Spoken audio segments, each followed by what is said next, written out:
স্থানীয় বাংলা সংবাদ। আসসালামু আলাইকুম। বাংলাদেশ বেতার সিলেট সংবাদ পড়ছি মোহাম্মদ ফয়সল উদ্দিন।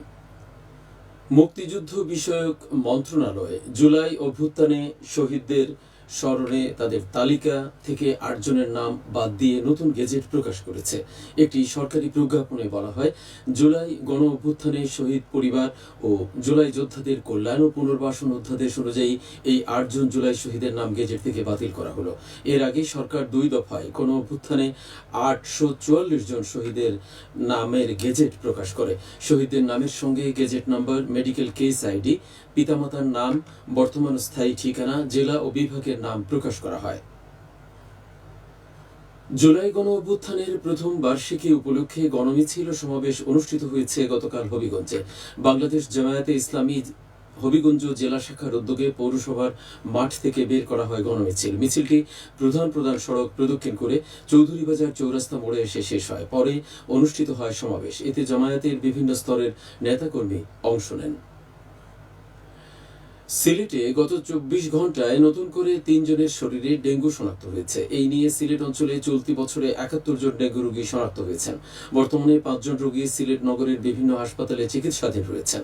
সিলেট বিভাগীয় স্বাস্থ্য পরিচালকের কার্যালয় থেকে ডেঙ্গু বিষয়ক দৈনিক প্রতিবেদনে এই তথ্য জানানো হয়েছে।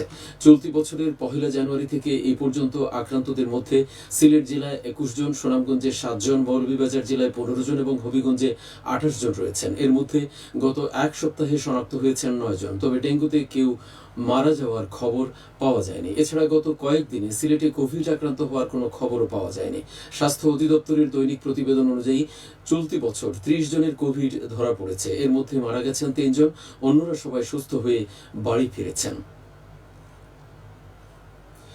কম্পিউটার প্রশিক্ষণ কর্মসূচি শেষ হয়েছে গতকাল সিলেট আনসার ও গ্রাম প্রতিরক্ষা বাহিনী জেলা কমান্ড্যান্টের কার্যালয়ে। সমাপনী অনুষ্ঠানে প্রধান অতিথি ছিলেন আনসার ও গ্রাম প্রতিরক্ষা বাহিনী সিলেট রেঞ্জের উপমহাপরিচালক মোহাম্মদ জিয়াউল হাসান। তিনি বলেন, লক্ষ্য অটুট থাকলে জয় আমাদের হবেই। ডিজিটাল মার্কেটিং জগৎ বিশাল, ঘরে বসেই লাখ টাকা আয় করা যায়। ৭০ দিনব্যাপী এই প্রশিক্ষণ কর্মসূচিতে ২৩ জন ভিডিপি সদস্য অংশ নেন। পরে বৃক্ষরোপণ ও শোভাযাত্রা অনুষ্ঠিত হয়। শিশু শ্রম, শিশু নির্যাতন এবং যৌন হয়রানি বন্ধে করণীয় শীর্ষক সেমিনার অনুষ্ঠিত হয়েছে গতকাল মৌলভীবাজারে। কালেক্টরেটে অনুষ্ঠিত সেমিনারে প্রধান অতিথি ছিলেন জেলা প্রশাসক মোহাম্মদ ইসরাইল হোসেন। এতে বিভিন্ন শ্রেণী পেশার লোক উপস্থিত ছিলেন। জেলা মহিলা ও শিশু বিষয়ক অধিদপ্তর এবং ন্যাশনাল চাইল্ড ফোরাম যৌথভাবে এর আয়োজন করে। সিলেট সহ সারা দেশে মাধ্যমিক স্কুল সার্টিফিকেট পরীক্ষার পুনঃনিরীক্ষণের ফলাফল আগামী ১০ই আগস্ট সকাল ১০টায় প্রকাশিত হবে। গতকাল ঢাকা শিক্ষা বোর্ডের পরীক্ষা নিয়ন্ত্রক প্রফেসর এস.এম. কামাল উদ্দিন হায়দার স্বাক্ষরিত এক বিজ্ঞপ্তিতে এই তথ্য জানানো হয়েছে। বিজ্ঞপ্তিতে বলা হয়েছে, ফলাফল বোর্ডের অফিসিয়াল ওয়েবসাইট www.dhakeaedUCTIONBOARD.gov.vd তে পাওয়া যাবে।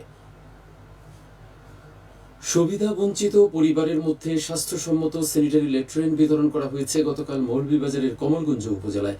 উপজেলা পরিষদে ৯টি ইউনিয়নের ৪৫০টি পরিবারের মধ্যে এক সেট করে স্বাস্থ্যসম্মত স্যানিটারি ল্যাট্রিন প্রদান করা হয়। এতে ব্যয় হয় প্রায় ৫ লাখ টাকা।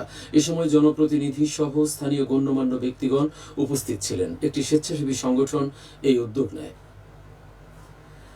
সিলেট সীমান্তে বিপুল পরিমাণ চোরাই পণ্য জব্দ করেছে বর্ডার গার্ড বাংলাদেশ। গত ২ দিনে সীমান্তবর্তী বাংলাবাজার, লাফার্জ ও উৎমা বিওপি এলাকায় অভিযান চালিয়ে গরু ও মহিষ জব্দ করা হয়। আটককৃত পশুর মূল্য প্রায় ২ কোটি টাকা।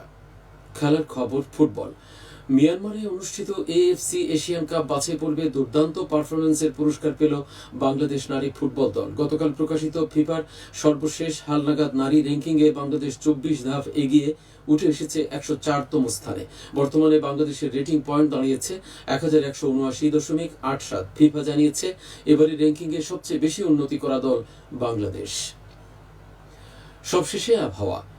সন্ধ্যে ৬টা পর্যন্ত পূর্বাভাসে বলা হয়েছে, সিলেট সহ পার্শ্ববর্তী এলাকায় আজ কোনো সতর্কবাণী নেই এবং কোনো সংকেত দেখাতে হবে না। আজ সিলেটে সূর্যোদয় হয়েছে ৫টা ২৩ মিনিটে এবং অস্ত যাবে ৬টা ৩৩ মিনিটে। সংবাদ শেষ হলো। আমাদের পরবর্তী স্থানীয় সংবাদ প্রচারিত হবে বিকেল ৪:৩০টায়।